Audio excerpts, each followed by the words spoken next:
Stepping into and toward the daily season means facing all walls and valley floors. Some are thicker and deeper than others.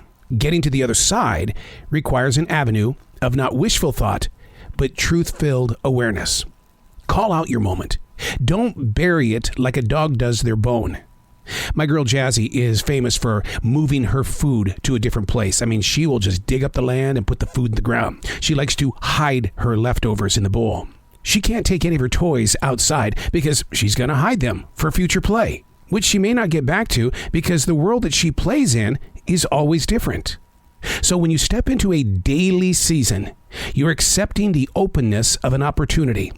Ultimately, it's a choice to pull off any expectation. If you aren't in the mood to go to work, that's a choice. But don't ask me for a buck. We give way too much and too often, creating seasons that now infect us.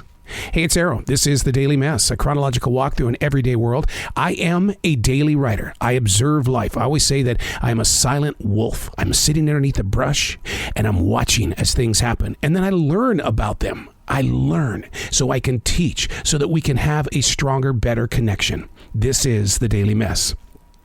On a mission, receiving the calling, but without knowledge of what step is next.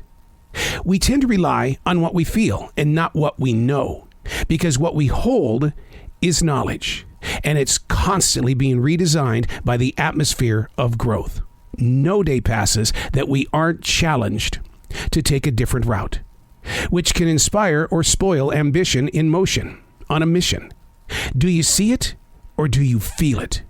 Are you taking notes or are you just winging it? Or as they say in radio, go bang it out. How high can you jump compared to how far you're going to fall if the decision goes a different direction? The calling, the mission. In martial arts, we learned it's the foot fist way. Yet my school didn't teach the way. I was told that's what happens and takes shape when your heart goes through the experiences. It generates its own way. The master's way may not be your way. Find your way. When called to your way, it becomes your mission, but it always has permission to change, allowing us to evolve into a series of stories, not lopsided one-hit wonders. Your way. Have you written about it?